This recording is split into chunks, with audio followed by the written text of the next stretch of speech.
आपने जो arrays use किए, इस एरेज के अंदर जो है बेसिकली 2 डायमेंशनल एरे है, 1 डायमेंशनल एरे है, 3 डायमेंशनल एरे है। इनको कैसे इस्तेमाल करते हैं, इनके basically as a core computer science, एक तो है कि इनको यूज कैसे करते हैं, और as a core computer science, core का मतलब है कि आप कंप्यूटर साइंस की चीज़ों को बनाने वाले लोग हैं जो आगे जाके ऐसी जगहों पे जाके मतलब जॉब करेंगे जहाँ पे कंप्यूटर साइंस की चीज़ें बनाई जाती हैं। यानी मिसाल के तौर पे डेटा स्ट्रक्चर बनाए जाते हैं, डेटा बेस बनाए जाते हैं। एक तो वो लोग होते हैं जो डेटा बेसिस को यूज करते हैं, डेटा स्ट्रक्चर को यूज करते हैं, और एक वो लोग होते हैं जो इन चीज़ों को डेवलप करते हैं। आपको जो चीज़ पढ़ाई जाती है वो इस बेसिस पे पढ़ाई जाती है कि आप जो है इनको ऐसी जगह पे जाके बेसिकली जॉब करें जहाँ पे इनको बनाया जाता है। लेकिन क्योंकि हमारी कंट्री के अंदर ऐसे लोग, ऐसी अपॉर्चुनिटी जो है वो कम है, तो लिहाजा हम यूज करने वाले लोग यानी एंड यूजर बन जाते हैं कि हम जो है वो ऑब्जेक्ट ओरिएंटेड प्रोग्रामिंग जिसने बनाई वहाँ पे हमें जगह नहीं मिल रही, तो हम ऑब्जेक्ट ओरिएंटेड प्रोग्रामिंग को यूज कर रहे हैं। डेटा स्ट्रक्चर जहाँ बन रही है वहाँ पे हमें जगह नहीं मिल रही, जॉब नहीं मिल रही, हम डेटा स्ट्रक्चर के जो है वो एंड यूजर बन जाते हैं। लेकिन एक्चुअल में हम सोचे तो हमारी जो ग्रोथ है, हमारा जो सिलेबस है, ठीक है, जितना भी सिलेबस है वो HEC ने इस तरह डिज़ाइन किया है कि आपको जो है वो ऐसी जगहों पे जाके बेसिकली जॉब करनी है या फिट होना है जहाँ पे बेसिकली इन चीज़ों की कोर डेवलपमेंट हो। मिसाल के तौर पे आप कहते हैं C# आप यूज़ करते हैं, कसरत से यूज़ कर रहे हैं, समटाइम शायद आपने पाइथन यूज़ की होगी। तो जो लोग पाइथन बना रहे हैं वो कहाँ होंगे, कौन लोग होंगे? वो भी कंप्यूटर साइंटिस्ट ही हैं, कुछ मैथमेटिशियन है उसके अंदर, कुछ डिज़ाइनर है, तो वो लोग मिलके जो है ये चीज़ें जो है डिज़ाइन कर रहे हैं। तो आपकी जगह क्यों नहीं है वहाँ पे? तो आप लोग बेसिकली ऐसी जगहों पे ही फिट होते हैं, लेकिन क्योंकि हमारे कंट्री में ये चीज़ें डेवलप नहीं हो रही थी, हमें जॉब की अपॉर्चुनिटी इन जगहों पे नहीं मिल पाती। फिर हम एंड यूजर बन जाते हैं और फिर हम पाइथन और C# यूज़ कर लेते हैं। फिर जब अगर सेकंड जो है वो टायर में हम चले जाएं तो फिर हमें बेसिकली ये भी यूज़ करना आना चाहिए कि इन चीज़ों को यूज़ कैसे किया जाए। इसलिए जब मैं ये कहूँगा कि एरे है और आप एरे को इस्तेमाल करेंगे तो एटलीस्ट हमें इतना ज़रूर पता हो कि एरे की जो मेमोरी रिप्रेजेंटेशन है, यानी 1 डायमेंशनल एरे मेमोरी में जब जाता है तो आपको याद होगा, तो आपने कसरत से उसको यूज़ किया हुआ है बहुत अच्छी तरह से कि एरे की जो हैंडलिंग है वो इस तरह से कि अगर एरे का नाम A है तो उसके बाद इसका इंडेक्स जो है वो 1 ये इस तरह से कॉल किया जाता है। एरे और इसका इंडेक्स जो है वो क्या है, 1 है।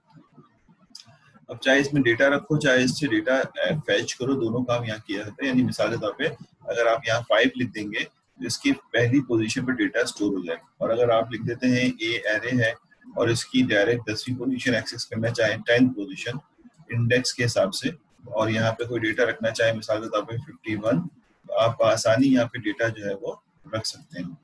ठीक है ना, बात समझ आ रही?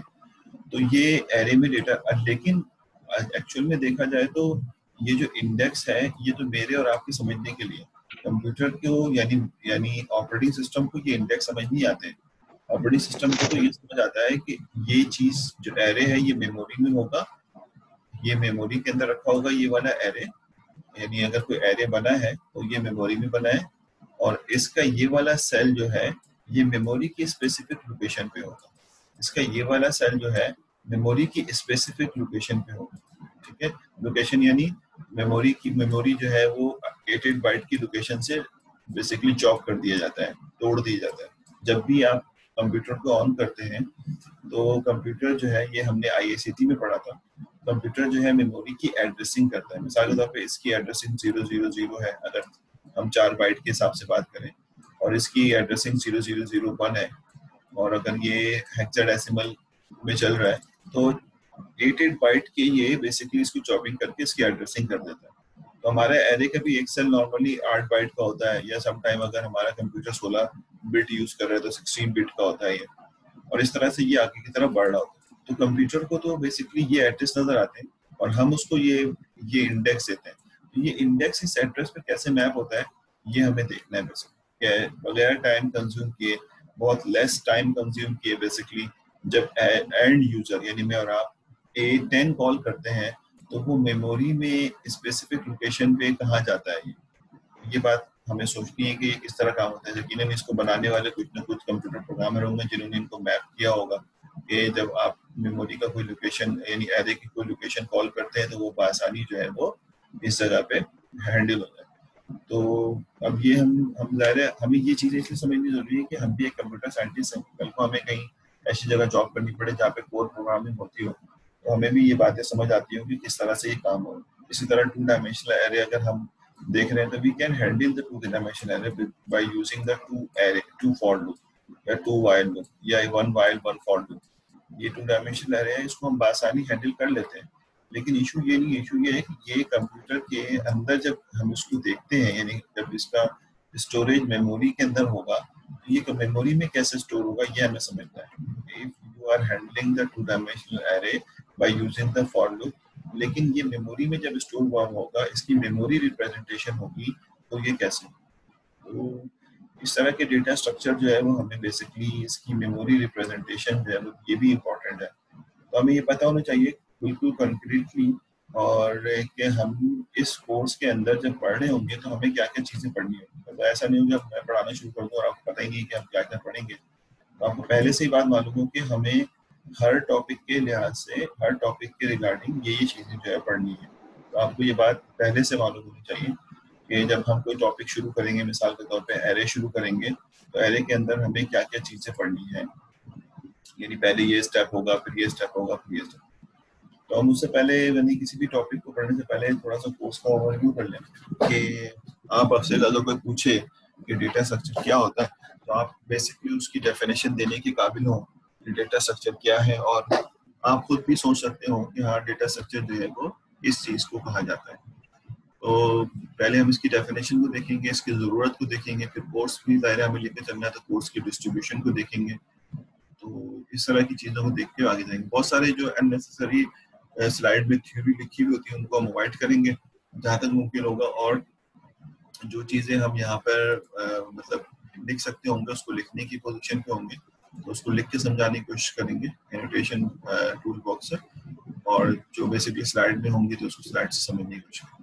ठीक है, तो पहले हम ये देखते हैं कि डेटा स्ट्रक्चर जो है वो क्या होता है। तो मैं आपको बताऊं कि डेटा स्ट्रक्चर जो है वो बेसिकली इसकी डेफिनेशन अगर देखी जाए तो ये इसकी डेफिनेशन है। In computer science, a data structure is a particular way of storing and organizing data in computer so that it can be used efficiently.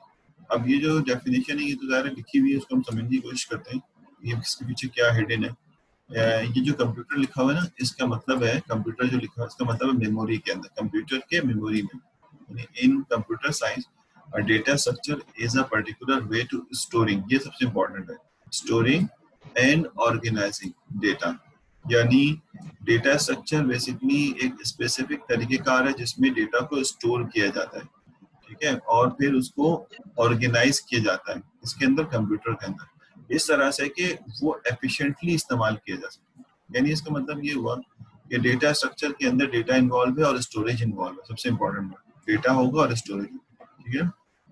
इसको समझते मैं इस तरह समझाता हूँ कि समझाने के लिए दोनों रियल एप्लीकेशन में भी और कंप्यूटर साइंस में दोनों में समझाता हूँ। मिसाल के तौर पर देखो, जब हमारी फिजिकल क्लासेस चल रही थी, जब हम लोग फिजिकली यूनिवर्सिटी जो है वो आ रहे थे, तो आपको ये पता होगा कि यूनिवर्सिटी का एक स्ट्रक्चर है। यानी यूनिवर्सिटी का स्ट्रक्चर ये है कि मिसाल के तौर पे हम इस तरह देखें कि इसके अंदर डिफरेंट क्लासरूम्स जो है वो बनी हुई थी, ठीक है। यूनिवर्सिटी के अंदर कॉरिडोर थे और कॉरिडोर के साथ साथ जो है वो क्लासरूम जो एग्जिस्ट करती थी, और इस तरह के, और फिर वो एक डिपार्टमेंट के अंदर कई क्लासरूम थे, यानी ये एक डिपार्टमेंट हो गया। इस तरह से इंजीनियरिंग डिपार्टमेंट जो है वो अलग था और उसके अंदर भी कई क्लासरूम थे। तो ये क्लासरूम जो है बेसिकली एक क्लास के अंदर जो है वो एक स्पेसिफिक कोर्स जो पढ़ाया जा रहा होता है, दूसरी क्लास में एक स्पेसिफिक कोर्स पढ़ाया जा रहा होता है, तीसरी क्लास में एक स्पेसिफिक कोर्स पढ़ाया जा रहा है। अच्छा, अब अगर हम इसको देखें तो जब हम लोग अपने घरों से निकलते थे सुबह अर्ली मॉर्निंग, तो वी आर बेसिकली डेटा, हम लोग डेटा थे। जब हम लोग आते थे और हम कहते थे कि हम यूनिवर्सिटी जा रहे हैं, तो आप लोग भी यूनिवर्सिटी आते थे और हम लोग भी, यानी एज अ टीचर यूनिवर्सिटी आ रहे हैं, तो हम लोग बेसिकली डेटा हैं जो कि यूनिवर्सिटी की तरफ अप्रोच कर रहे हैं, ठीक है। अब यूनिवर्सिटी में अगर मैं एज्यूम करूं कि ये रूम्स नहीं बने हुए होते, ये सारे रूम्स हटा दूं, ना इंजीनियरिंग के, ना कंप्यूटर साइंस के, ना मैनेजमेंट साइंस के, तो फिर यूनिवर्सिटी का स्ट्रक्चर कैसा होता है? यूनिवर्सिटी एक बेसिकली फील्ड होती है, एक मैदान होती है, बेसिकली इस तरह की एक मैदान की सूरत में हमें नजर आती है। और हम लोग जब इसको अप्रोच करते हैं तो हमें यहाँ पे आके कहीं रिजाइड होने की जगह नहीं मिलती, रिजाइड से मुराद है कहीं बैठने की जगह नहीं मिलती, बेशक कुर्सियां लगी हुई होती लेकिन कोई वॉल नहीं होती और ओपन एरिया होता है। तो हमसे कह दिया जाता है कि भाई जो कंप्यूटर साइंस के स्टूडेंट डेटा स्ट्रक्चर पढ़ रहे हैं वो यहाँ आके बैठ जाए। इसी के बराबर में अब कोई दीवार तो है नहीं, ये तो बेसिकली चेयर्स लगी हुई है, आप यहाँ आके बैठ गए। इस तरह से डिस्क्रीट मैथ के स्टूडेंट यहाँ आके बैठ जाए, इस तरह से इंजीनियरिंग के स्टूडेंट यहाँ आके बैठ जाए बोला। और यहाँ पे जो है वो क्लास शुरू हो गया। अब देखें क्लास शुरू हो चुकी है और अब इस तरह से आपकी जो है किसी की क्लास नहीं भी हो रही होगी, हो सकता है कुछ स्टूडेंट फ्री हो तो वो घूम भी रहे होंगे इस तरह से, और कुछ लोग क्लास ले भी रहे होंगे। अब जब मैं इस माहौल के अंदर ये डेटा आया, यूनिवर्सिटी है ये है तो यूनी ही है, ये है तो यूनी, लेकिन हमें इशू ये है कि इसके अंदर हमने कोई स्ट्रक्चर नहीं बनाया, सिर्फ यूनी में आके इसकी फील्ड पे आके बिठाना शुरू कर दिया। अब यहाँ पे डेटा स्ट्रक्चर की क्लास हो रही है, डीएस की क्लास हो रही है, और यहाँ पे डीएम की क्लास हो रही है, ठीक है, और यहाँ पे बेसिकली इंजीनियरिंग की कोई एवियोनिक्स की क्लास हो रही है। अब जब ये टीचर पढ़ा रहा होगा तो डेफिनेटली जो यहाँ के टीचर के पढ़ाने का शोर होगा, स्टूडेंट की बातें करने का शोर होगा, वो एक दूसरे को आपस में नॉइस जनरेट करेंगे। इसी तरह से जो स्टूडेंट क्लास नहीं ले रहे वो नॉइस जनरेट करेंगे, तो वो कंसंट्रेशन हमें नहीं मिल पाएगी जो हमें रिक्वायर्ड है। क्यों नहीं मिल पा रही है? क्योंकि स्ट्रक्चर नहीं बना हुआ। तो आप जो है वो अब क्या है कि डेटा आया और उसको हमने अपनी मर्जी से एक अननेसेसरी, एक गलत तरीके से स्टोर कर दिया। उसको स्टोरिंग का तरीकेकार हमने सही स्ट्रक्चर नहीं बनाया, ठीक है। ये जो ऑर्गेनाइजिंग का वर्ड लिखा हुआ है, ऑर्गेनाइजिंग का मतलब होता है कि आप क्या अचीव करना चाहते हैं। तो इस वक्त अचीव ये करना चाहते हैं कि हम इन बच्चों को पढ़ाना चाहते हैं। तो अब आप देखें कि जिस स्ट्रक्चर में आपने अभी बच्चों को बिठाया हुआ है, इस स्ट्रक्चर में आप बच्चों को पढ़ा तो सकते हैं, पढ़ा तो रहे हैं, ऐसा तो नहीं कि नहीं पढ़ाएंगे, लेकिन ये जो आखिरी वर्ड लिखा हुआ है एफिशिएंटली, क्या एफिशिएंटली आप पढ़ा सकते होंगे उसको? यानी अगर मैंने सोचा होगा कि ये टास्क मुझे कंप्लीट करने हैं, एक स्पेसिफिक टास्क, एक स्पेसिफिक टॉपिक्स मुझे कंप्लीट करने हैं, तो इस डिस्ट्रक्शन के वे में मैं वो टॉपिक्स नहीं कवर कर सकता, और आप भी उसको उस तरह से बेसिकली एक्सट्रैक्ट नहीं कर सकते, वो इस तरह गेन नहीं कर सकते जैसे बेसिकली अच्छे स्ट्रक्चर के अंदर किया। तो इस वक्त जो स्ट्रक्चर है स्टोरिंग का वो अच्छा नहीं है, ठीक है, इसको हम अच्छे तरीके से हैंडल नहीं कर पा रहे, जो ऑर्गेनाइज यानी पढ़ाना चाहते हैं, और एफिशिएंटली रिजल्ट हासिल नहीं हो पा रहे, जबकि हो जरूर हमें ये हम नहीं कहते कभी भी कि आप नहीं कर सकते, कर तो रहे हैं लेकिन एफिशिएंटली नहीं कर पा रहे। तो इसका मतलब है कि ये स्ट्रक्चर जो हमने यहाँ पे डिजाइन किया है, जिसमें किसी किस्म के क्लासरूम को नहीं बनाया बल्कि एक फील्ड है और उसी में बिठा के क्लास लेना शुरू कर दिया, वो के शेड लगा हुआ होगा हमारे सरों पे, तो हम ये कहते हैं कि ये स्ट्रक्चर बेहतर नहीं है पढ़ाने। फिर सोचा गया कि अच्छा स्ट्रक्चर क्या होगा पढ़ाने के लिए, तो फिर ये सोचा गया कि जो आपकी यूनिवर्सिटी होती है उसको पहले तो आप डिपार्टमेंट में कन्वर्ट करो, ताकि डिपार्टमेंट जो है वो अलग हो। कराची यूनिवर्सिटी चले जाएं, किसी भी जगह चले जाएं, नॉर्मली डिपार्टमेंट्स जो है ना अलग अलग बने होते हैं, तो सबसे ताकि स्टूडेंट आपस में भी इंट्रैक्शन कम से कम हो। तो डिपार्टमेंट अलग अलग हो गए कि आपका सीएस का डिपार्टमेंट अलग हो गया, इंजीनियरिंग का डिपार्टमेंट जो है अलग हो गया, ठीक है। अब इसके बाद फिर ये अलग होने के बाद फिर इसमें क्लासरूम बना दिए गए। ये क्लासरूम जो है वो आपके पास मौजूद है, ये वॉल से कवर्ड क्लासरूम है, जो क्लासरूम है यहाँ पे। अब अगर इस स्ट्रक्चर को हम देखें तो ये स्ट्रक्चर, जब आप इस स्ट्रक्चर के अंदर आ रहे होंगे यहाँ पे, तो इस स्ट्रक्चर में जब कोई बीएस का स्टूडेंट आएगा तो उसको बआसानी पता होगा कि मुझे जो है वो पहले अपने डिपार्टमेंट जाना है और फिर उसके बाद इस क्लास में जाके बैठना है। जब वो इस क्लास में जाके बैठेगा, दूसरा स्टूडेंट इस क्लास में बैठेगा, इंजीनियरिंग के स्टूडेंट यहाँ के बैठेंगे। अब जब क्लास इस स्ट्रक्चर के अंदर होगी, क्लासरूम बने हुए होंगे और इस स्ट्रक्चर के अंदर क्लास हो रही होगी, तो हमारी डिस्टर्बेंस जो है वो कम से कम हो जाएगी, यानी बहुत ही मिनिमाइज हो जाएगी। तो उसके बाद जो क्लास हो रही होगी वो काफी बेसिकली स्मूथली जो है वो रन हो रही होगी क्लास, और अच्छे तरीके से जो है हैंडल हो रही है। और अब आप कहेंगे कि हाँ अब देखें, अब पढ़ें इसको इस बेसिस पे। इन कंप्यूटर साइंस हम कहते हैं इन रियल फील्ड यानी in real life a data structure is a particular way to storing and organizing the data। Data structure ये है कि डेटा को एक स्पेसिफिक तरीके से स्टोर करना रियल लाइफ के अंदर। तो जो हम लोग आ रहे थे यूनिवर्सिटी, हम स्टोर हो गए स्पेसिफिक डेटा स्ट्रक्चर के अंदर। ये जो रूम्स है ये डेटा स्ट्रक्चर है, हम लोग जो है वो डेटा है, तो हम लोग स्टोर हो गए। अब क्या है ऑर्गेनाइजिंग? ऑर्गेनाइजिंग का मतलब क्या है? स्टोर तो हो गए, काम क्या करना चाहते थे? हम चाहते थे कि भाई पढ़ाएं, तो पढ़ाने के लिए इस तरह की हमने डेटा स्ट्रक्चर, ऐसा फिजिबल डेटा स्ट्रक्चर बनाया जहाँ पढ़ाने का काम अच्छे से अच्छा तरीके से हो गया इन द कंप्यूटर, सही, so that it can be use efficiently. इस तरह से डेटा स्ट्रक्चर बनाया कि अब ये एफिशिएंटली इस्तेमाल होने लग गया, इसका आउटपुट अच्छे तरीके से आना शुरू हो। समझ आई बात है? तो डेटा स्ट्रक्चर सिर्फ ये नहीं है, मतलब अगर मैं डेफिनेशन के तौर पे कहूँ कि डेटा को स्टोर करने का तरीका डेटा स्ट्रक्चर है, बेशक ऐसा ही है, लेकिन डेटा स्टोर करना तो बेसिकली पहले वाले फिगर में भी डेटा स्टोर हुआ था, दूसरे वाली फिगर में भी स्टोर हुआ था, लेकिन आप कहेंगे कि सिर्फ स्टोरेज ही हमारा मकसद नहीं है, बल्कि स्टोर इस तरह हो कि जो एप्लीकेशन उसके ऊपर अप्लाई करनी हो वो एफिशिएंटली जो है वो आप कर सकते हो। मिसाल के तौर पे मैं इसकी मिसाल इस तरह भी देता हूँ समटाइम कि अगर हम सोचें कि हमें इम्तियाज सुपरमार्केट बनाना है या मैक्रो सुपर स्टोर जो है वो जनरेट करना है, बनाना है, तो क्या आप इस वक्त मैक्रो बनाने के लिए जब हम सोचेंगे कि मैक्रो की हमें जो है वो शॉपिंग मॉल यानी ग्रोसरी की शॉपिंग मॉल बनानी है, तो क्या आप अब इस तरह के क्लासरूम फिजिबल होंगे उसके लिए? ये वाला डेटा स्ट्रक्चर फिजिबल होगा जो हमने अभी क्लासरूम के लिए डिजाइन किया? डेफिनेटली नहीं होगा, क्योंकि इम्तियाज सुपरमार्केट और मैक्रो सुपरमार्केट और इस तरह के दूसरे सुपरमार्केट होते हैं, उसमें अब ये वाली फील्ड वाला जो है वो जो है फिजिबल होगा और इसमें रैक्स लगा दिए जाएंगे, कोई रूम नहीं बनाया जाए। लेकिन मैं कहूँ नहीं मैंने रूम बना लिया है, रूम में जाके जो है वो इम्तियाज सुपरमार्केट खोल लेता हूँ, तो इसमें मैं ये नहीं कहता कि रन नहीं हो सकता। देखो हमेशा याद रखना, रन नहीं हो सकता ये नहीं होगा, आप कर लें यहाँ पे सारे के सारे जो है वो ग्रोसरी के वो आइटम्स जो कि बेसिकली किचन से मुंसलिक हैं वो कर लें, या फिर वो जो वॉशिंग के हैं वो, लेकिन जो लोग हैं उनको मुश्किल होगी, जगह तंग हो जाएगी, लोग मुश्किल में आ जाएंगे, तो आप एफिशिएंटली रिजल्ट आउटपुट में हासिल नहीं कर सकेंगे।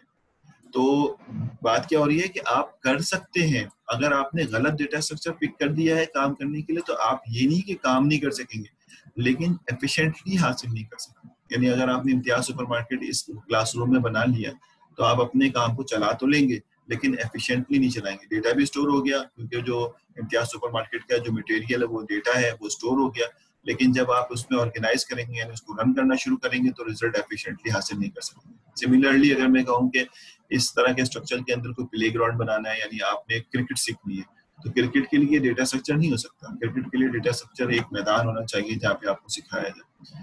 तो इसलिए जो डेफिनेशन हमारे सामने आई, अभी हम ये तो रियल एप्लीकेशन थी जो हमें समझना जरूरी थी कि डेटा स्ट्रक्चर जो है वो क्या होता है, रियल एप्लीकेशन में क्या चीज जो है वो इसकी एग्जीक्यूशन में आता है। अब अगर इसको कंप्यूटर साइंस में देखें तो कंप्यूटर साइंस में वो कहता है कि मिसाल के तौर पे मैं कहता हूँ कि कुछ डेटा मुझे सॉर्टिंग करनी है, ठीक है, डेटा सॉर्ट करना है मुझे, तो आप कहेंगे अच्छा सॉर्टिंग करने के लिए हम डेटा को रखें कहाँ? मिसाल के तौर पर एक डेटा जो डेटाबेस से उठ के आ रहा है, या फिर डेटाबेस में कोई डेटा रखा हुआ है, डेटाबेस से मुराद है कंप्यूटर के हार्ड डिस्क में, कंप्यूटर के HDD के अंदर हार्ड डिस्क के अंदर कोई डेटा रखा हुआ है और वो डेटा जो है उसको सॉर्टिंग करनी, या कोई डेटा बाहर से आ रहा है, आउटसाइड है, और वहां से डेटा जो है उठ के आ रहा है, और आपके कंप्यूटर में जो है अगर ये हार्ड डिस्क है तो कंप्यूटर के अंदर ही होगी, लेकिन आउटसाइड से आ रहा है तो यहाँ डेटा की सॉर्टिंग जो है, यानी अगर आप सॉर्ट करना चाहते हैं तो वो बेसिकली हार्ड डिस्क में नहीं हो रहा होगा, उसको पहले हमें उठा के लाना पड़ेगा रैम के अंदर।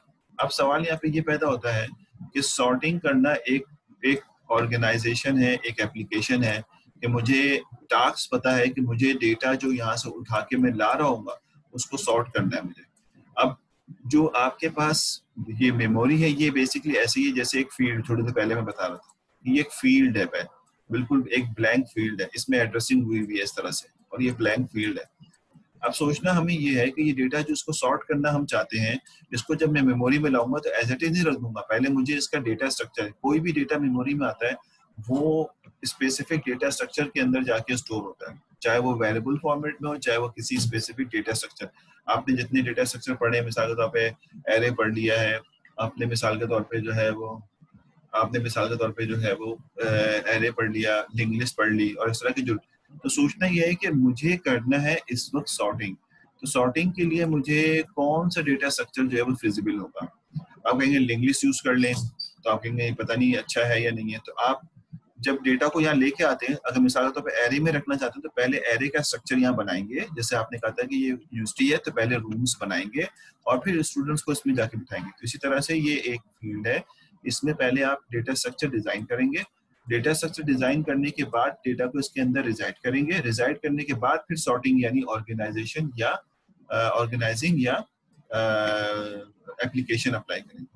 तो जो डेटा स्ट्रक्चर बनाया जाता है वो उस एप्लीकेशन को सोच के बनाया जाता है कि आप काम क्या करना चाहते हैं। मिसाल के तौर पर आप चाहते हैं कि कोई डेटा इसमें से डिलीट कर दें, कुछ डेटा डिलीट करना है, यानी इसको लेके आना है और डेटा डिलीट कर दें, तो जब डेटा डिलीट करने की कोशिश करेंगे तो फिर आपके पास ये एरे अच्छा डेटा स्ट्रक्चर नहीं होगा, फिर आपको लिंक लिस्ट बनाना पड़ेगा इसके बाद। तो आप क्या करना चाहते हैं ये इंपॉर्टेंट है। इस बेसिस पे डेटा स्ट्रक्चर जो है वो यहाँ डिजाइन किया जाता है और उस बेसिस के ऊपर जो है इस पे काम किया जाता है। अब हम तो क्योंकि ऐसे टूल इस्तेमाल करते हैं जिसमें ऑलरेडी हम डेटा अगर लेके आए तो वो खुद डिजाइन, तो ये बेसिकली बीच में हिडनली इंटेलिजेंट वर्क हो रहा होता है जो डेटा को मेमोरी में लेके जाता है और वो उसके टास्क के मुताबिक स्पेसिफिक डेटा स्ट्रक्चर बना के काम कर देता है। लेकिन as a core computer science अगर हम बात करें तो हमें खुद जो है वो सीखना पड़ेगा कि किस तरह से डेटा स्ट्रक्चर बनाएंगे हम मेमोरी में। बनाने से मुराद है इनिशियलाइज करेंगे और फिर उस डेटा को उसमें कॉपी करके वो टास्क परफॉर्म करेंगे जो हम चाहते हैं और एफिशिएंट वे में परफॉर्म करना चाहते हैं। मिसाल के तौर पर मैं डेटा को सॉर्टिंग करना चाहता हूँ और लिंक लिस्ट यूज कर लूँ। लिंक लिस्ट शायद आपने पढ़ा और नहीं पढ़ा तो पढ़ लेंगे अभी आप। तो लिंक लिस्ट हम जो है वो यूज कर लें, एक ऐसा डेटा स्ट्रक्चर जो लिंक लिस्ट है। तो लिंक लिस्ट डेटा स्ट्रक्चर जो है वो सॉर्टिंग के लिए अच्छा स्ट्रक्चर नहीं है, लेकिन ऐसा नहीं है कि उसमें हो नहीं सकता। मतलब ये बात ध्यान में रखना कि हम किसी भी डेटा स्ट्रक्चर का इस्तेमाल करके अपने टास्क को अचीव कर सकते हैं, लेकिन एफिशिएंटली नहीं करेंगे। एफिशिएंटली करने के लिए हमें सोचना पड़ेगा कि हम क्या करना चाहते हैं और उसके लिए कौन सा डेटा स्ट्रक्चर जो है वो हमें इस्तेमाल करना जरूरी है। समझ आए? तो ये बात हम आस्ते आस्ते लर्न कर जाएंगे कि अगर सॉर्टिंग करनी है तो हमें कौन सा डेटा स्ट्रक्चर इस्तेमाल करना है, हमें सर्चिंग करनी है तो कौन सा डेटा स्ट्रक्चर इस्तेमाल करना है, हमें अगर इंसर्शन डिलीशन करना है डेटा के अंदर कसरत से कि डेटा जो है वो इंसर्ट हो और डिलीट हो, जैसे बुक शॉप होती है या ग्रोसरी शॉप होती है, तो हमें कौन सा डेटा स्ट्रक्चर जो है इस्तेमाल करना है, या हमें शॉर्टेस्ट पार्ट ढूंढना है तो हमें कौन सा डेटा स्ट्रक्चर इस्तेमाल करना है, या हमें बेसिकली हायरार्किकल डेटा मेंटेन करना है। जिस तरह से आपकी सी ड्राइव है, डी ड्राइव है, उसमें फोल्डर्स हैं, फोल्डर के अंदर फोल्डर है, तो इसमें हमें कौन सा डेटा स्ट्रक्चर इस्तेमाल करना है। तो इस तरह के डेटा स्ट्रक्चर जो हमें यूज करने हैं वो हमें पता हो। तो नॉर्मली हमारे पास वैसे तो बहुत सारे डेटा स्ट्रक्चर हैं, लेकिन क्योंकि बेसिक बेस के अंदर हम कोई 7 डिफरेंट डेटा स्ट्रक्चर इस्तेमाल करते हैं, डेटा स्ट्रक्चर इस्तेमाल करते हैं। इन्हें अगर मैं यहाँ पे शो करूँ थोड़ी स्लाइड्स को आगे ले जाके, तो शायद यहाँ पे लिखा हुआ होगा कि हम जो डेटा स्ट्रक्चर इस्तेमाल करते हैं नॉर्मली, उनमें उनके नाम जो है वो ये है। यानी एक डेटा स्ट्रक्चर है एरे जो हम पढ़ेंगे,